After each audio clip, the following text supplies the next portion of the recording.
Hey, what's happening, everybody? Welcome back to the ShabinLife.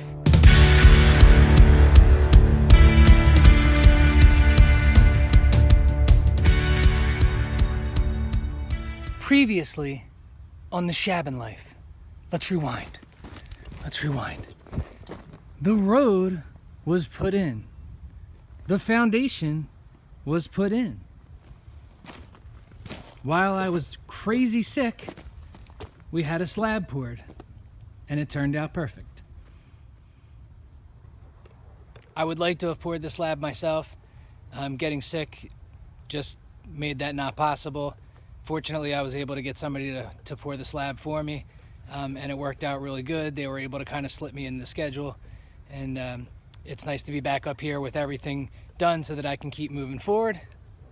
But now, on this episode, the hope is that I brought up all the stuff to start building the piers, and that way when the lumber gets delivered in the next couple days, we can get the LVL set and start laying out the subfloor. That's at least the idea.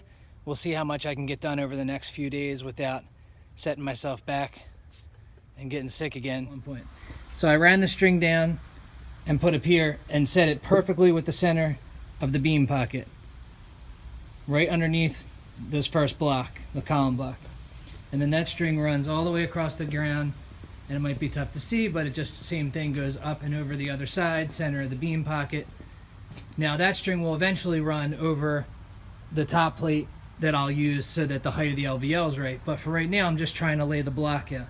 So after I ran the string, I know exactly where I want to go. Now, I know that off of this wall, I was 12 foot 9.5 inches to the center. And that's where I made my mark. And then I did the same thing on the other side. And then from this wall to the center is 13.2. And from that wall to the center is 13.2. So now, I know it's not like super builder, master course, crazy awesome. It's just the way that I'm going to do it to make it easy for myself. I've never really laid block before. Not that I feel like it's going to be rocket science, you know, but I just want to make sure, you know, that I do the best that I can. I always feel like if I try and do a perfect job, my perfect will be really, it'll be good. really, really good. Certainly not perfect, but really, really good, I hope. I got all my marks. The blocks are all traced. I even made a mark 1 inch out on each corner just in case I lose it when I start to set the mortar. I made my rebar marks. Based on a quick measurement, I'm 32 inches to the bottom of the beam pocket. I need to be a 1/4 inch above that in order for the 14-inch LVL to sit flush with the mud sill.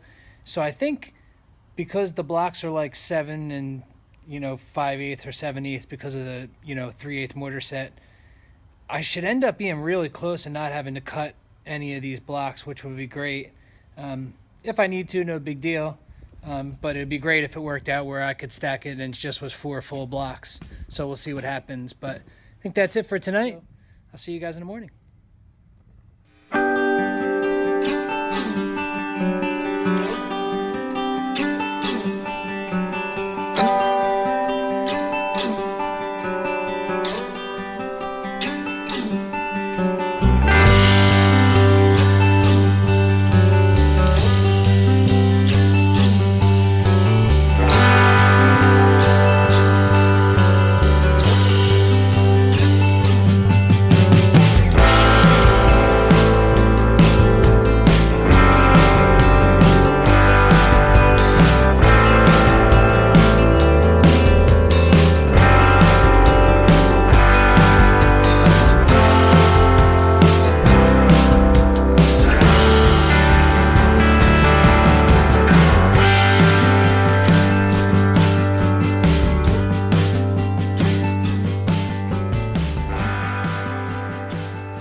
What's happening?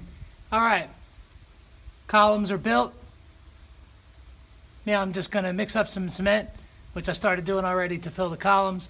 That way I can set the LVL post, the LVL bracket, and get that all set for the LVLs to get delivered tomorrow. And just thought I'd do a little filming.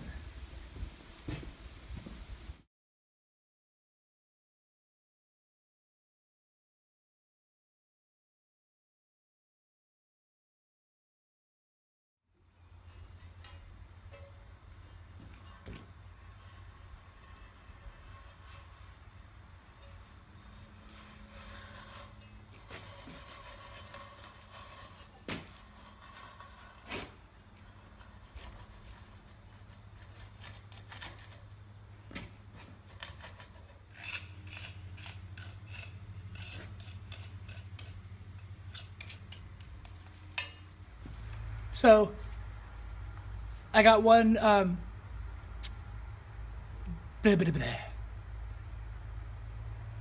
So I got one support bracket mounted in the column, cemented in, setting up, and now I'm just going to get ready to mix some concrete and start filling this one up to get the other bracket set, and we'll be all good.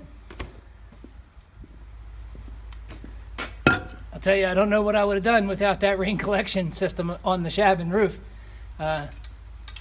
I used a decent amount of water this morning with my buddy setting the blocks, you know, for mixing the mortar, and now, you know, a bunch of water to mix this concrete, and I certainly, you know, would have been able to bring it up with me, but it would have just been a pain in the butt. So that rain collection system definitely paid off already. And just for anyone interested, I'm just using the column blocks were chimney blocks, 16 by 16 by 8 chimney blocks. I just happen to live at home near a block manufacturer, which I'm sure everybody has them, you know, one or two around them as well. So I was able to swing over and get the mortar and the blocks and some rebar. But they're just chimney blocks. I didn't want to stack 8 by 16s. I just wanted 4 nice stacked chimney blocks. I think it turned out looking really nice.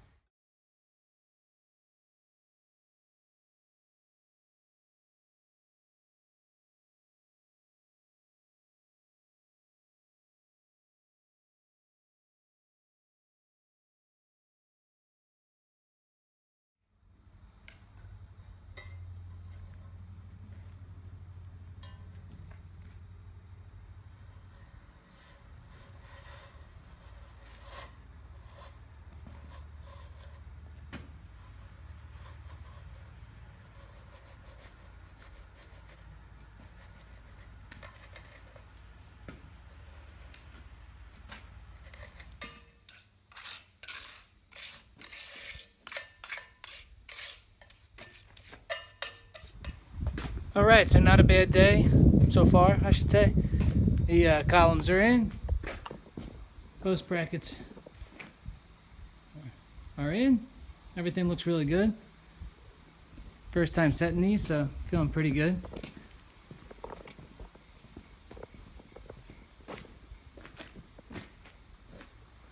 So I'll let these set up a little bit and then maybe brush them down and make them look pretty while I clean up on the inside. But not bad.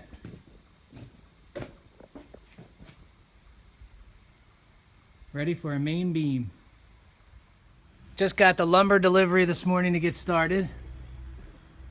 So there's the LVLs.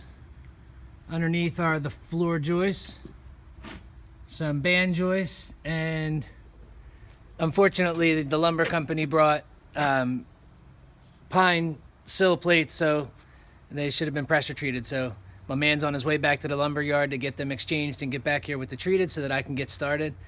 But the hope for today is to lay out all the mud sill and to get it all bolted down.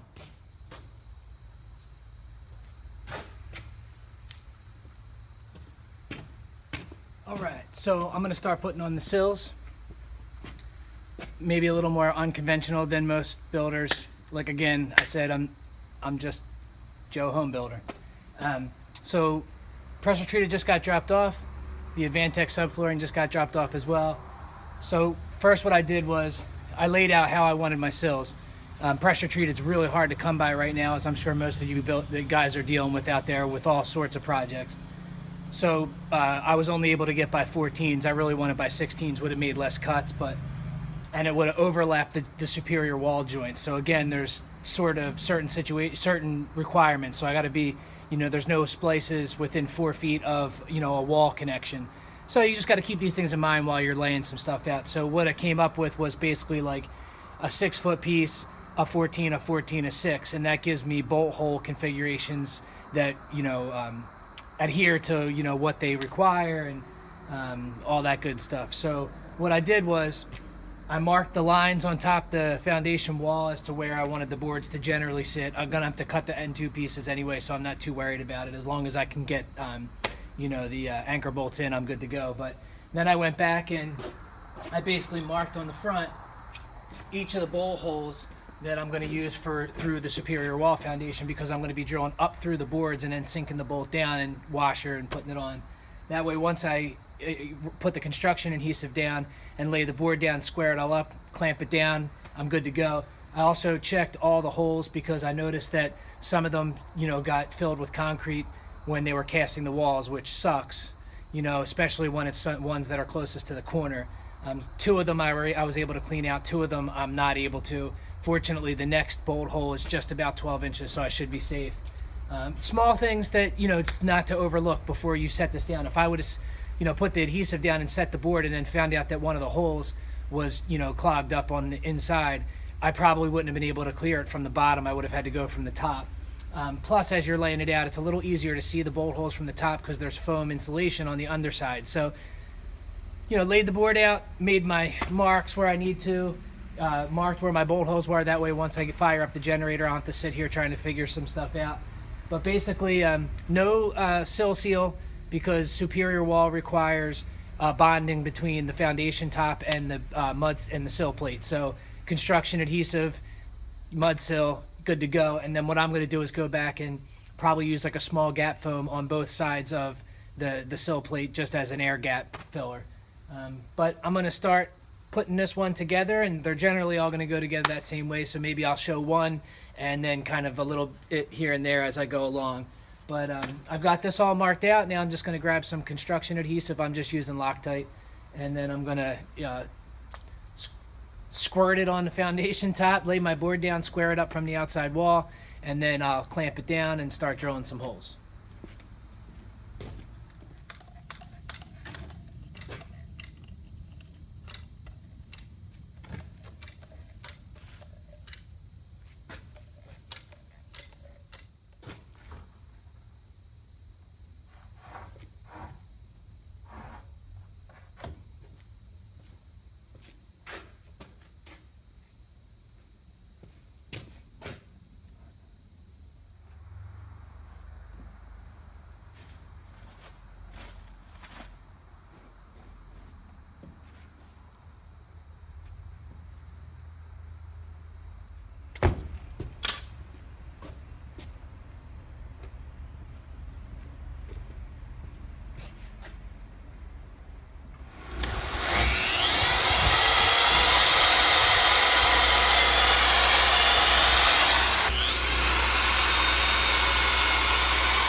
So I'm using a 1/2 inch carriage bolt as opposed to just a regular hex head bolt. It was recommended to me by Superior Wall, probably because of laying out the subfloor, make it a little easier just in case I fall on top of bolt. But basically I'm using a 1/2 inch bit for a 1/2 inch, that was a hot dip galvanized for pressure treated. And then washer on the bottom, nut, good to go.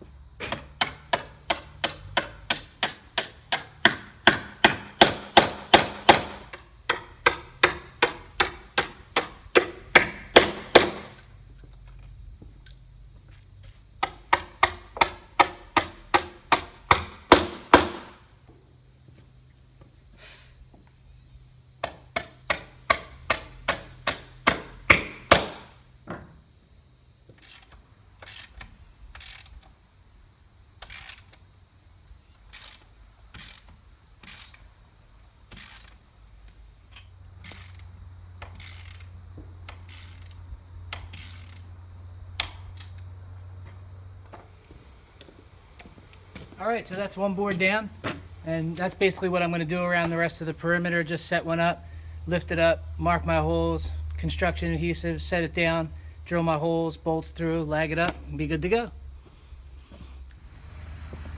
So far so good. So we got the sills on down this 40-foot side, and then as well down that 40-foot side. And it goes fairly smooth once you kind of get rolling. The holes from Superior for the anchors, the great idea, not all of them were clear.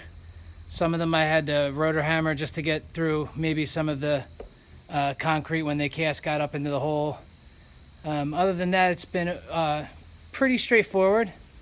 Obviously we'll see when I start piecing together the rest of stuff to make sure how square it is, but so far so good. So I'm gonna take a quick break and eat some lunch and then come back, and I'm gonna do that short 28-foot wall and then this 28-foot wall, and then depending on what time it is throughout the day, maybe I'll see if I can start working on the LVLs and get, you know, one or two, maybe each end set.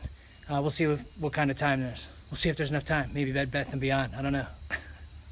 All right, hang in there and come back after lunch. Good morning. Welcome back to the ShabinLife. Another nice day here that I'm going to try and take advantage of. Had a good day yesterday. Was able to get all the mud sills on and installed. And the hope today is that I can finagle a way to get these main beams into the foundation and get set in place in the beam pockets and on the brackets and leveled out, all that good stuff, so that I can start snapping some lines to get the floor laid out. But yeah, all good so far. I'm happy the weather's held out as long as it did, and so far this is where we're at. Sills turned out nice yesterday.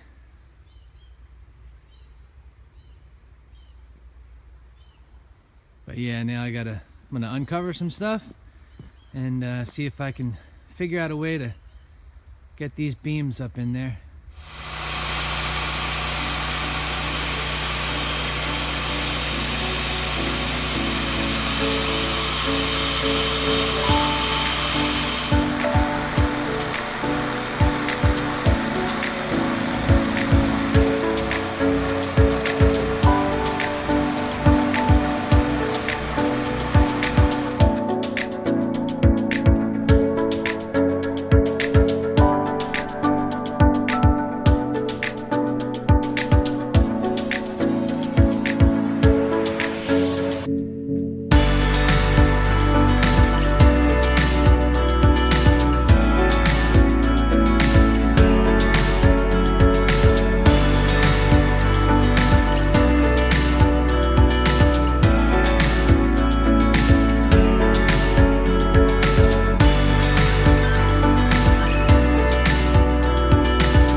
I got the LVLs at least into the foundation. The other one fell off the other side of the floor joist, which sucks, because I think I could have gotten it up here, but getting it off the floor is just a pain. But I got the two 13-foot 2-inch pieces that are for the ends, at least in the foundation. Now I'm just trying to figure out the best way to get them set. But for the moment, I got the sill plate cut to accept the beam, the LVL into the beam pocket on both sides. And now I'm just gonna use some window and door seal on the bottom there as a sort of vapor barrier for the bottom of the LVL. Plus it's probably gonna be shimmed with some metal plates. But that's where I'm at right now. My thought, I think, is maybe to just try and shimmy it around the mud sill until I get it close, and then figure it out from there. Shimmying this one all the way around would be a little tough, but you know, slow and steady stays the course. Attempt number 1.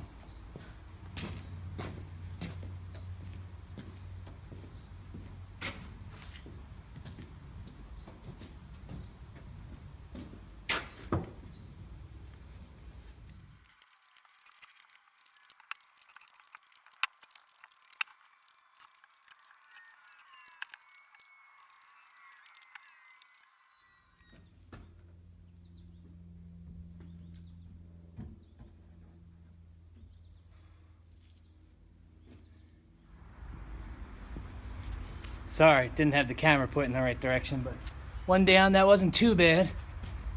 This one's obviously going to be a little more difficult because it's farther away.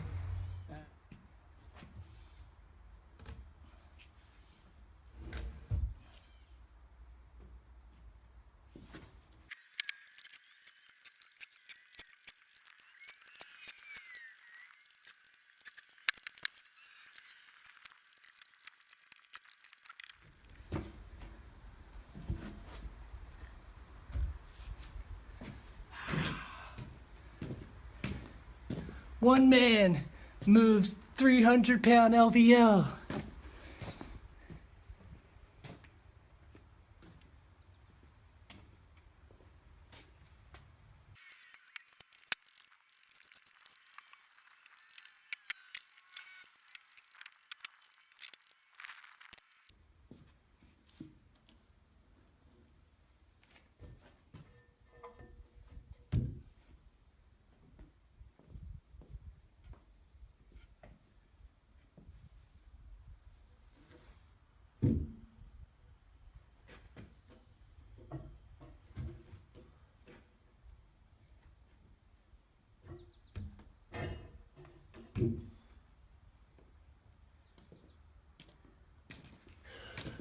Sweet.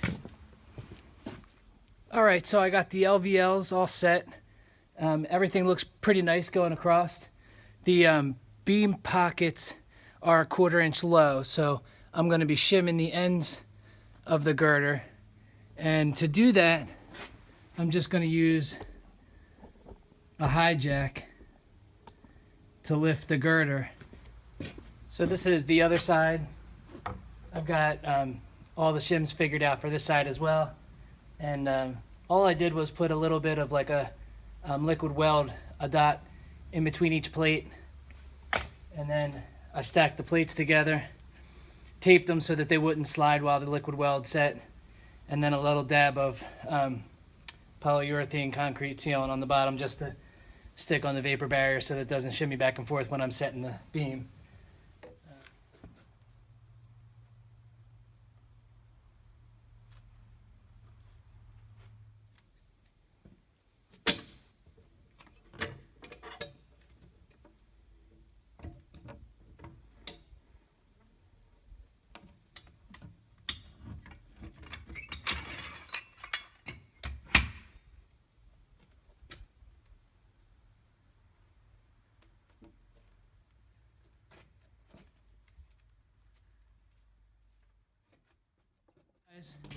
Not too bad, and you know, like I said before, if I go for, you know, super perfect and I'm off by just a little bit, I don't think I'll be too bad as I start to go up in the air with things. But so far so good.